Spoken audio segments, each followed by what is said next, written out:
This video is Biology Paper 2, Variation and Evolution Part 2.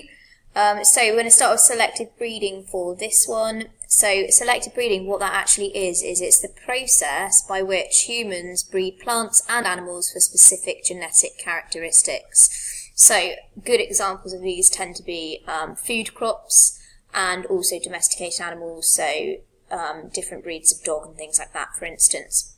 So the basic process for selective breeding is the same, no matter what type of organism you're doing it with. And so what that process involves is the first step is choosing parents with the desired characteristics, whatever those characteristics may be, and then you breed them together.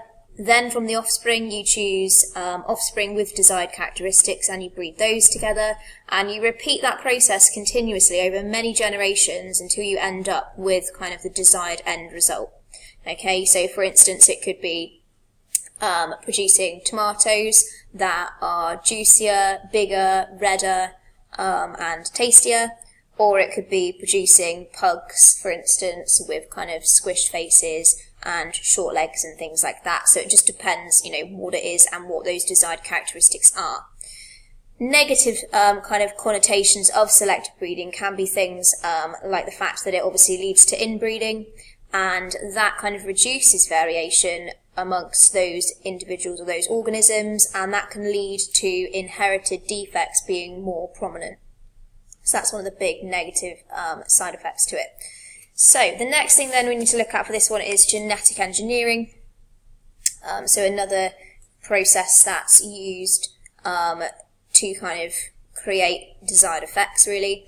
And what genetic engineering is it's when we modify the genome of an organism by introducing a gene from another organism to give a desired characteristic. So there's two really key examples of this, to be honest. There's one in plants, which is thinking about the engineering of crops, again, to be resistant to diseases or to produce bigger, better fruits. The benefits to this is that it tends to result in an increased yield, so increased amount of product being produced. It makes the crops usually resistant to kind of attack from insects and different diseases and things like that. The negative side effects of it are the fact that it has kind of implications on the wild plant populations, and once you put those genetically engineered species out there, you can't take them back.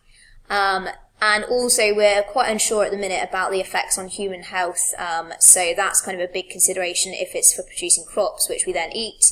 What is the implication of eating those GM foods, really? The other big use of genetic engineering is in bacterial cells, where we've actually managed to genetically engineer those to produce useful substances such as human insulin to treat type 1 diabetes.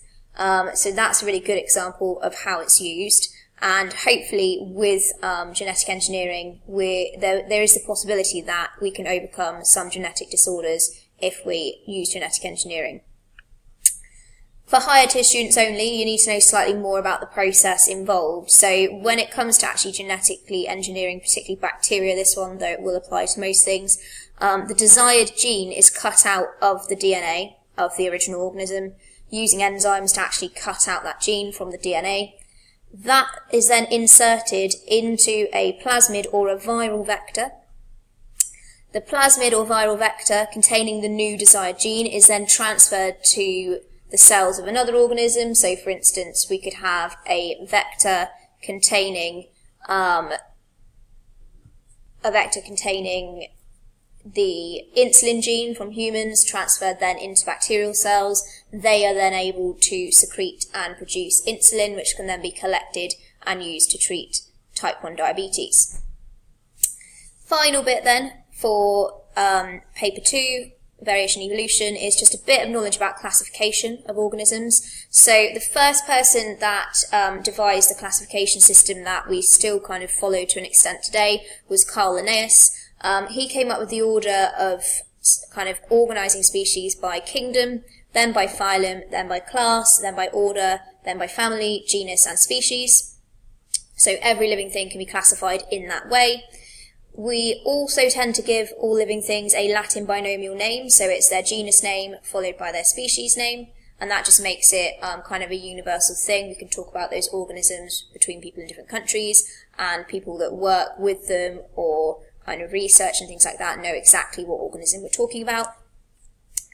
Then, in more recent times, another Carl called Carl Woese, he actually developed a slightly extended version to the classification system, where he split things down into 3 bigger groups that come prior to the kingdoms, and so on. So his evidence was his decision was based on kind of new evidence from DNA or from kind of chemical properties and things like that. And he organised organisms into 3 big domains called archaea, prokaryota, and eukaryota. Now, archaea kind of primarily refers to the primitive bacteria, such as extremophiles and things like that. Prokaryota are the true bacteria, and eukaryota incorporates plants, animals, fungi, and protists.